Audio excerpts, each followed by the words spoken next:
Anelisa's Accident, written and performed by Zagora Keel. I woke up early Monday morning and treated myself to a nice buffet breakfast. I knew that I would need plenty of fuel and energy for the day ahead. My soulmate, Anelisa, was going to be joining me today for a long stroll through the hills just south of town. Pictures that I found on the internet showed some secluded picnic spots with great scenic views. Since it was a weekday morning, I was confident that we were going to have the trails all to ourselves, and I planned on engaging in some naughty activities in the forest. Annalisa had sent me a few photos of her in some cute new sundresses. One of them was a sleeveless dress that gave me an unobstructed look at the soft skin flowing from her neck and over her shoulders. I was also aroused at the idea of how easily it might slide down a few extra inches when the time was right. She questioned if this dress were the most appropriate attire for an outdoor stroll, but I assured her she'd bring me great pleasure if she would wear what I requested. Knowing that she had signed her name to a commitment to follow a few basic rules and wanted to prove her willingness to be the submissive lover I had hoped for, she gladly wore the sundress I had requested. I returned to my room in order to pack a backpack full of supplies, keeping them organized for easy access. I ordered box travel lunches from the hotel room service, as I had limited kitchen access in my hotel suite. The most difficult challenge in planning our day was securing a car to rent. Having an international driver's license and insurance was not sufficient for most companies. However, I was able to arrange a small van from a local moving company. I drove to her apartment and found a place to park across the street in a parking lot for the city park. I had a clear view of her front door from this angle and would know when Annalisa was ready to leave. I watched until I saw her give her granny a hug and wave back through the door to her kids.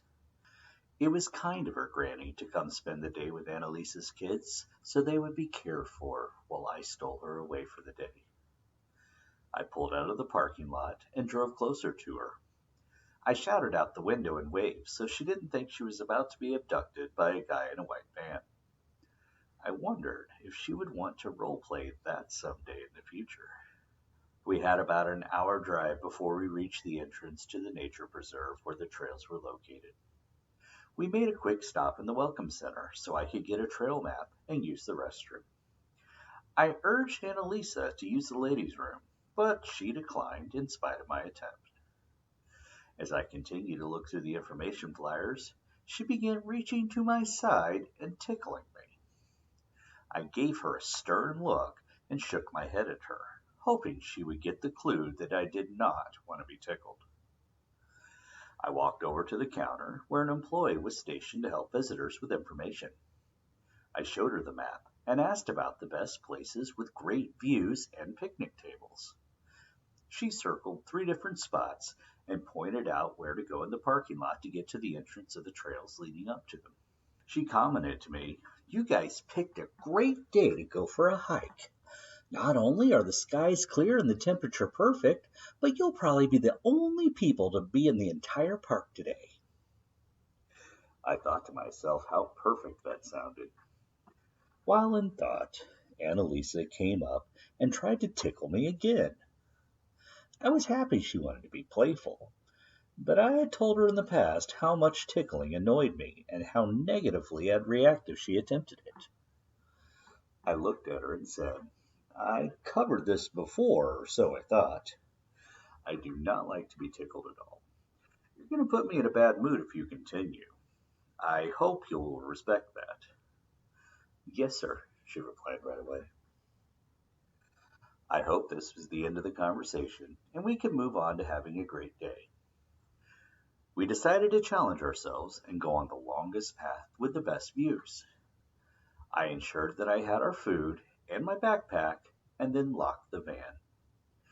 We turned towards the green hillside and began our hike. We held hands while heading up the trail, talking about our lives and discussing the steps she needed to get out of her painful marriage. She had wanted to leave for years, but felt trapped and needed help navigating the steps that she needed to go through. Mentally, she was fully checked out and only referred to the person remaining in her apartment as her roommate. I stopped to take pictures of a large group of wild flowers growing along the trail.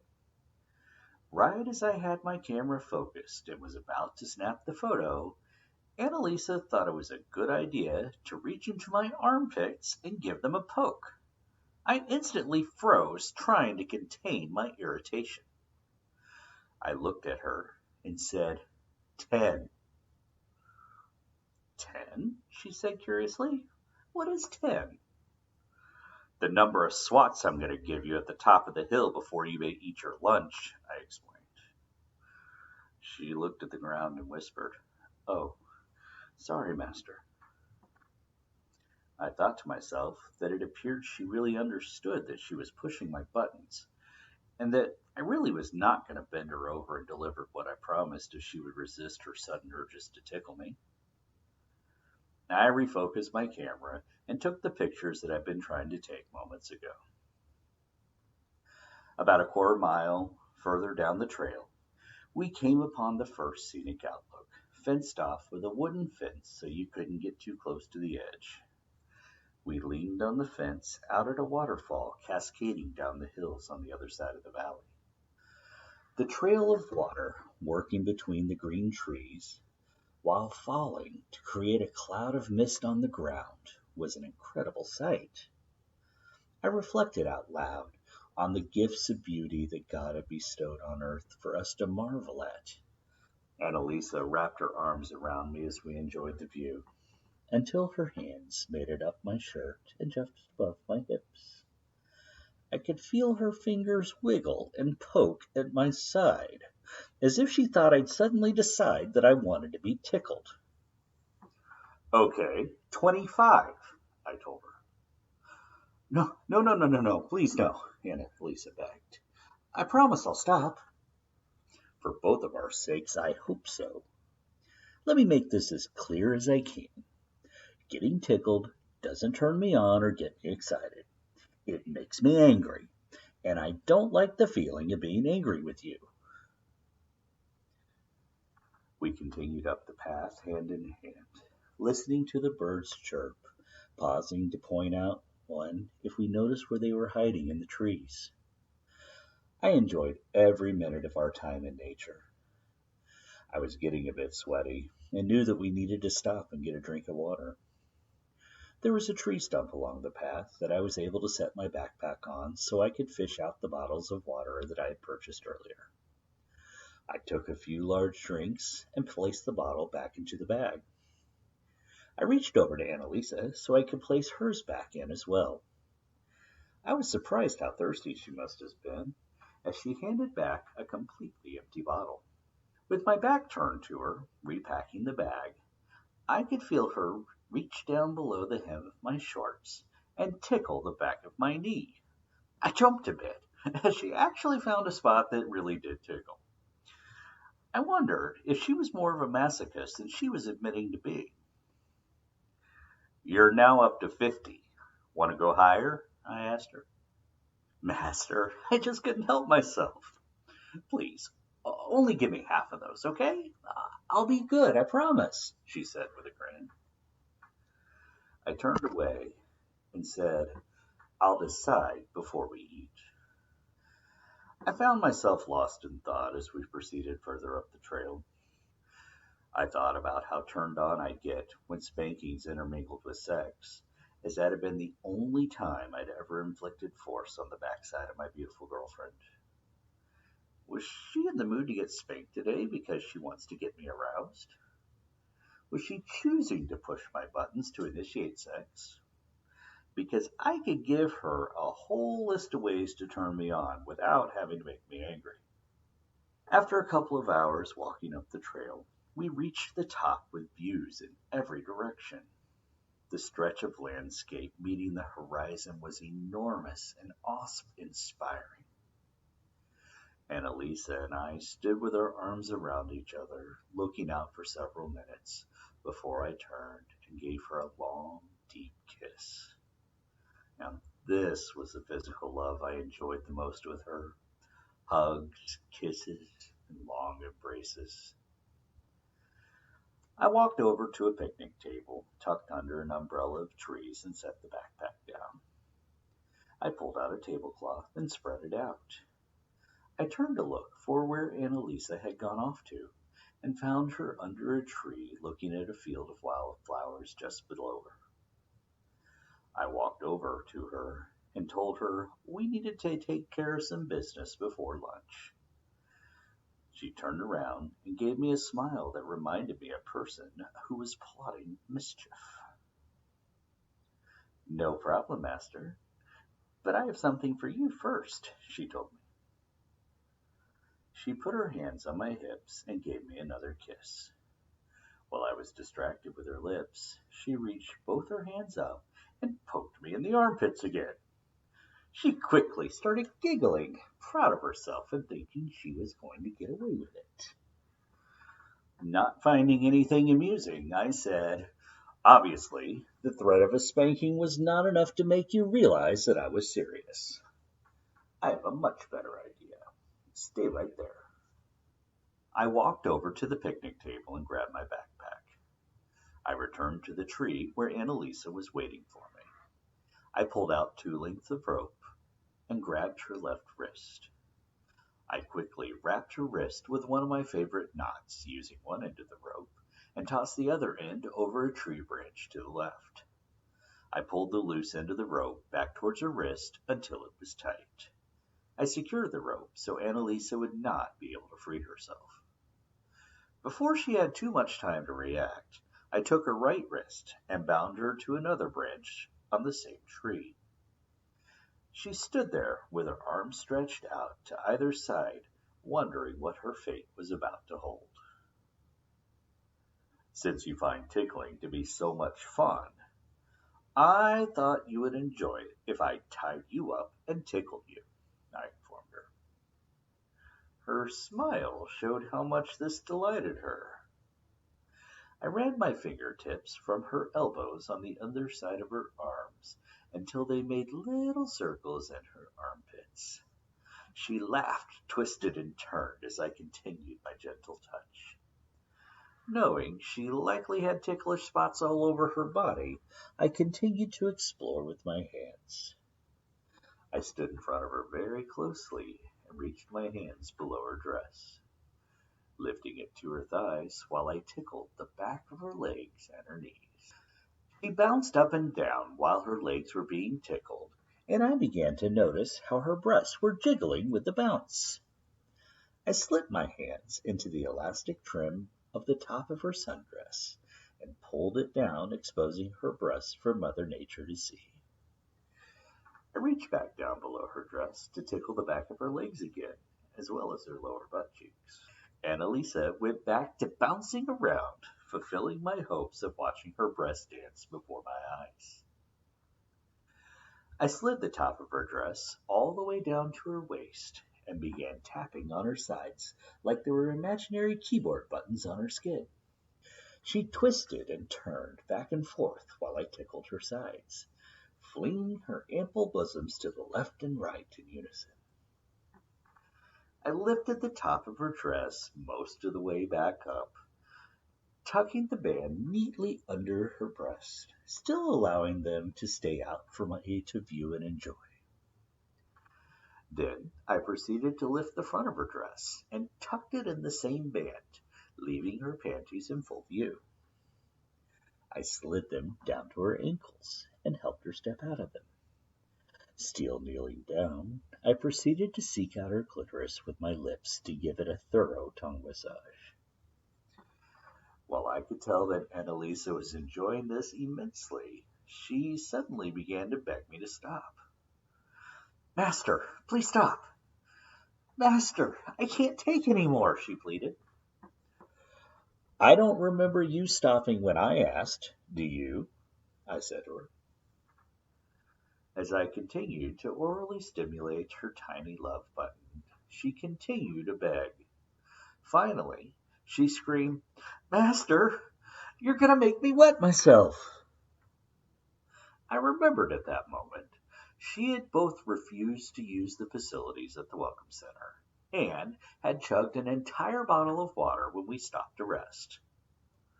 "Maybe next time when we're near a bathroom, you should listen to me when I suggest you use it," I reminded her.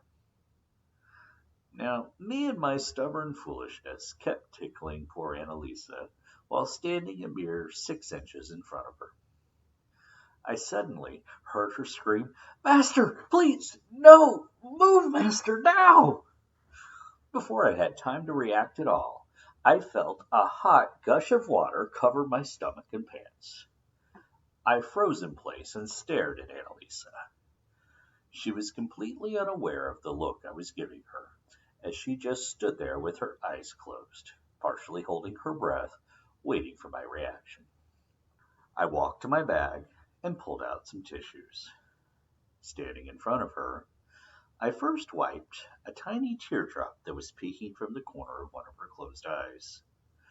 Then I reached between her legs and gently patted the folds of her opening dry. I reached to her face and pressed my lips against hers, though they remained motionless.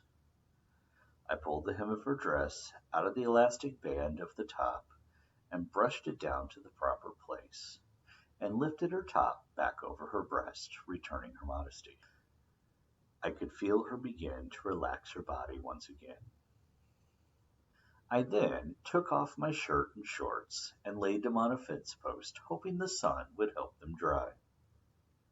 I untied her left arm and pulled the rope down from the tree. I held her left wrist and kissed it where the ropes had left their impressions, as if to help them recover. I untied her right wrist and kissed it as well.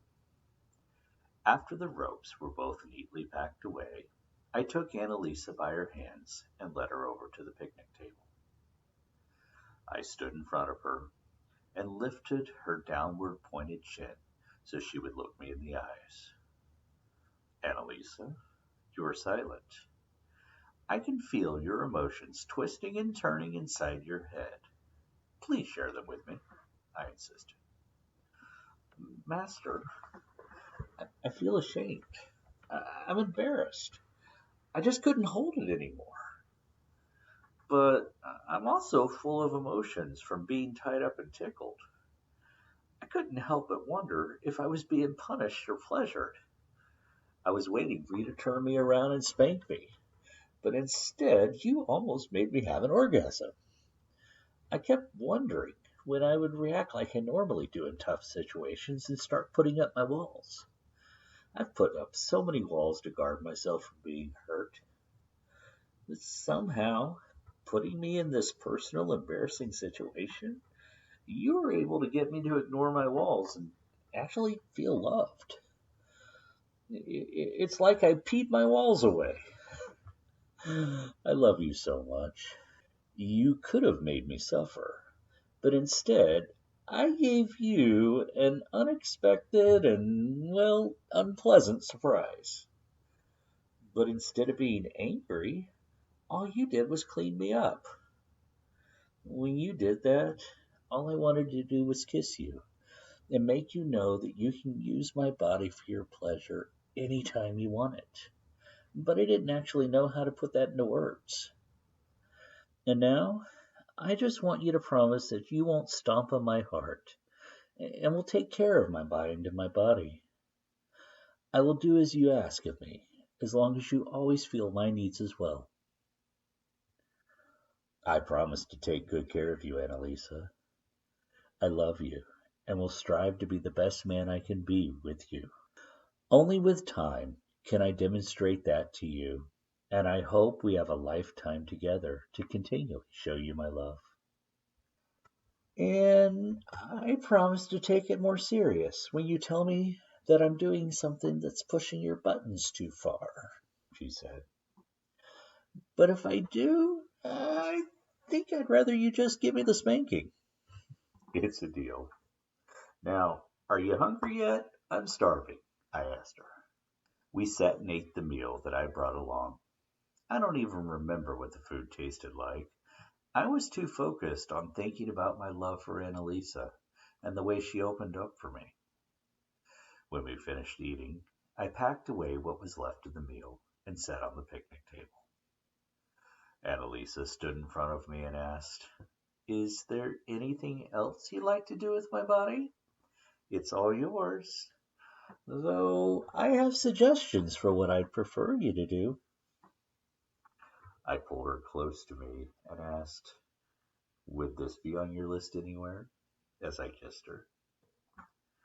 "Mm, maybe, but I also need you to feel your lips here," she replied, pulling the top of her dress down, showing me her breasts.